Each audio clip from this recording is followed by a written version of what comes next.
Depuis 2015, vous commencez à connaître ma routine, le moment que vous attendez et qui m'angoisse toujours autant, le top 10 des meilleurs catcheurs de la planète. Un classement purement subjectif, basé sur mes coups de cœur, la qualité des performances des lutteurs, l'impact, les réactions suscitées auprès du public, un classement que vous ne retrouverez nulle part ailleurs car cette année, la carte surprise est vraiment de sortie volontairement. Je ne ferai pas de mention honorable, pas de demi-mesure, ce sera 10 points. Déjà, il mérite, et vous avez l'espace de commentaires, donc tout le monde se détend, préparez la tisane. Qui succédera à Nakamura en 2015, Okada en 2016 et Omega en 2017 ? Les stars WWE seront-elles de retour au sommet ? Est-ce que j'ai encore craqué sur la New Japan ? On est parti. Numéro 10, Tomohiro Ishii. Je ne peux pas, non, pas encore, sortir Ishii du classement cette année tant le meilleur bagarreur de la planète a encore assuré dans toutes ses grosses sorties. Partenaire de luxe de Kazuchika Okada et auteur de slugfest monstrueux contre Minoru Suzuki, en solo, en équipe, en Angleterre, où il s'est imposé comme un terrible champion de la Revolution Pro UK. Le Stone Pitbull continue d'accrocher les victoires surprises à son palmarès, comme lors du G1 Climax où il fut le premier à faire tomber le nouveau champion IWGP, Kenny Omega. Numéro 9, Aleister Black. Avec très peu de matchs télévisés cette année, le projet Aleister Black est de plus en plus convaincant, que ce soit dans l'interprétation de la gimmick ou la puissance qui se dégage de son style à chacune de ses sorties. Je ressors toujours avec ce sentiment que personne ne peut le battre sans avoir recours à la gruge. WWE tient en Black un lutteur à la fois charismatique, discipliné et très fédérateur. 2019 sera très certainement l'année de son éclosion dans le roster principal. Reste à savoir et anticiper la réaction du grand public face à un personnage si sombre et ouvertement sataniste. Numéro 8, Will Ospreay. Quelle année 2018 ! L'Aerial Assassin a multiplié les rencontres épiques et palpitantes chez NJPW autour du championnat junior, puis a laissé un peu plus exploser son côté arrogant et psychopathe sur la scène UK. Ospreay est peut-être à ce jour le lutteur le plus excitant de la planète, mais ses prises de risques toujours aussi folles ont un prix. Le voltigeur de l'Essex a été out de octobre à descente aux portes d'un programme très publicité contre Kota Ibushi. Heureusement, le championnat Never a de belles heures devant lui car la signature a été faite. Ospreay contre Ibushi à Wrestle Kingdom. 2019 sera certainement la plus grosse année de la carrière de Will Ospreay. Numéro 7, Walter. L'éclosion du colosse autrichien au sommet du catch indépendant est loin d'être banale. Un immense coup d'os à l'ensemble des promotions qui l'ont utilisé comme il se doit, un striker puissant, agile et surtout un champion crédible capable de proposer des affiches d'un très solide niveau. Enfin sorti de la WXW, il conquiert la scène UK en remportant les championnats prestigieux de Progress Wrestling, OTT, mais aussi aux États-Unis où il a régné une grosse partie de l'année chez Pro Wrestling Guerrilla. Indiscutablement la bonne surprise de cette année 2018, Walter a sagement fait monter sa cote et a rejoint WWE en fin d'année. Un contrat NXT UK à la clé, peut-être dans le cadre du projet d'expansion de la compagnie en Europe, affaire à suivre. Numéro 6, Kazuchika Okada. Sturie, mais t'as craqué. Okada en 6 ? Eh ben oui, c'est comme ça. 6ème, c'est surtout parce que le top 5 est méga lourd, alors accrochez-vous. Alors attention, j'ai pas envie de faire un tribunal au Rainmaker qui reste la méga star de New Japan. Ce retour dans l'upper mid-card dans le programme face à Jay White est très intriguant. Un choix de booking audacieux pour finir l'année et terminer peut-être ce qu'on a appelé sur Cessal Catch la déglingue Okada. La trilogie face à Hiroshi Tanahashi est un des bijoux de l'année. Le match d'un autre monde à Dominion contre Omega est certainement l'un des meilleurs combats de tous les temps. Mais comme je vous ai dit, je fais ce classement avec le cœur et Okada a très certainement été un artisan valeureux de la remise sur pied de mon numéro 5 de 2018. Numéro 5, Zack Sabre Jr. Il y a 2 ans, Sabre sortait du Cruiserweight Classic, une expérience clairement en demi-teinte où l'opération séduction n'avait pas été concluante. En 2017, NJPW l'a remis sur les rails en l'ascension de manière brillante à Minoru Suzuki, laissant le catcheur anglais de 85 kg crédibiliser sa technique sur des lutteurs bien plus imposants que lui, contraints de se retrouver pliés en douce dans des prises de soumission encore jamais vues auparavant. C'est ainsi que chez NJPW, il soumet Goto, Ishii, Naito, Tanahashi, parviendra même à battre Okada en Angleterre dans le cadre de la tournée Strong Style Evolved.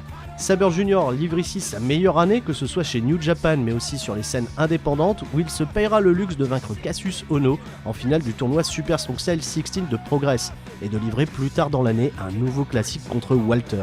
Quelle belle année pour l'anglais. Numéro 4, Hiroshi Tanahashi. Quelle histoire de rédemption racontée sur toute l'année 2018. Tanahashi, vaincu par Okada, humilié par Suzuki, n'embarquait pas large pour beaucoup de fans. Alors que nous nous attendions à un repos forcé pour celui qui a porté la compagnie ces 10 dernières années, The Ace a pris tout le monde de court en remportant le J1 Climax. À 42 ans, Tanahashi est totalement dans le coup, semble plus en forme que jamais et n'est pas encore prêt à laisser qui que ce soit prendre sa place de numéro 1 dans le cœur des fans. Alors oui, je marque infiniment, mais Tanahashi porte tellement ce rôle de babyface naturel derrière lequel je me rangerai. Dans une ère où le succès semble s'obtenir par la controverse, Tanahashi semble être le dernier véritable héros dans le monde du catch. Rendez-vous le 4 janvier à Wrestle Kingdom dans ce main event qui l'opposera à Kenny Omega pour une première à ne louper sous aucun prétexte. Numéro 3, Kenny Omega. Le podium avec un Kenny Omega dans la lignée de l'énorme année 2017. Quand on dresse le bilan, ça devient sérieux. Le no DQ match face à Chris Jericho, la reformation des Golden Lovers, toute l'intrigue au sein du Bullet Club, son couronnement à Dominion, la Golden Elite, All-In face à Pentagon Jr., l'incroyable affiche qui se prépare contre Tanahashi, 8 combats à 5 étoiles plus dans le Wrestling Observer cette année, même la confrontation avec le New Day lors de l'E3 à Los Angeles. Non mais soyons vraiment sérieux, ce mec est dans une autre dimension.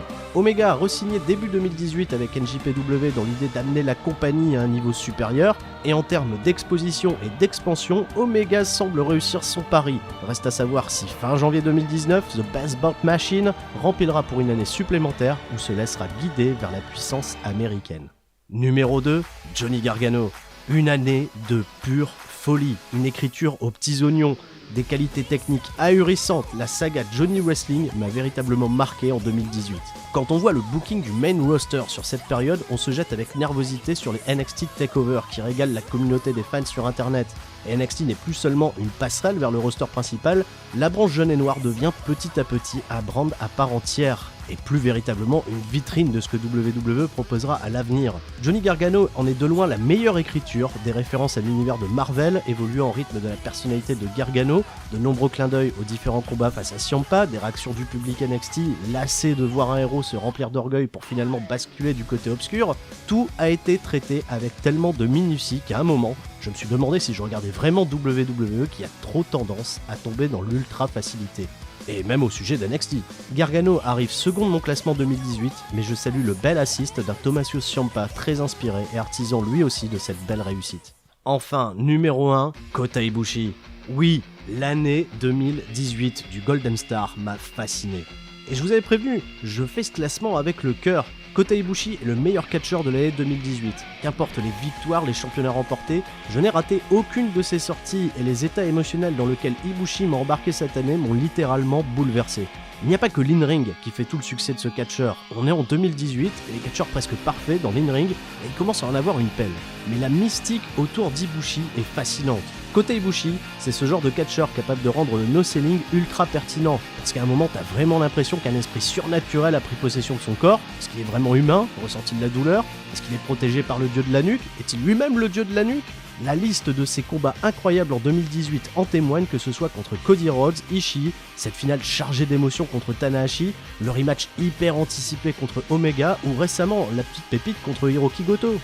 Mais Kota Ibushi, c'est également ce genre de catcheur qui est tellement au-dessus du game qu'il peut lutter une année quasi complète chez NJPW sans accepter de contrat, par principe de rester libre. Ce même Kota Ibushi tellement au-dessus du game que 2 ans auparavant, participant au Cruiserweight Classic, il avait fait un high five à Vince McMahon sans savoir qui il était. Enfin merde, c'est Vince quoi. Ibushi est une incroyable énigme dans le monde du catch, je pense sincèrement qu'il est meilleur que Okada, Omega, AJ Styles, etc. Mais il a fait le choix de se mettre en retrait et de ne s'engager nulle part, d'avoir le droit de continuer de faire des petites salles ou de déconner avec des feux d'artifice, des poupées gonflables, parce que ce mec est à contre-courant à lui seul. Je pense qu'on ne verra jamais Ibushi main eventer le Tokyo Dome, on ne le verra jamais à WrestleMania, on ne le verra jamais même avec un titre majeur. Mais une chose est sûre, Ibushi, quel que soit l'événement où il sera convié, sera une réelle attraction et certifiera de sa présence le show-stealer de la soirée. Merci Ibushi, mon choix de l'année 2018 pour toujours remettre en question ma manière de regarder du catch. Ainsi s'achève ce top 10 des meilleurs catcheurs de la planète 2018 et comme vous l'avez remarqué, aucun nom du roster principal de WWE, même pas un petit AJ Styles pour se faire plaisir. C'est un peu un crève-cœur, mais le trop-plein d'irrégularité a été le principal facteur de ce choix basé sur l'année complète. Mais en bon seigneur, je vous annonce que dans 3 jours, je vous proposerai le top 10 des meilleurs catcheurs WWE de Raw et SmackDown en 2018. Je vous proposerai aussi avant la fin d'année le top 10 des meilleurs combats de 2018. Et Norbert fera également sa sélection des meilleurs combats de New Japan Pro Wrestling. Vive le catch pour 2019, des bisous à tous, c'était Sturi, ciao bye bye.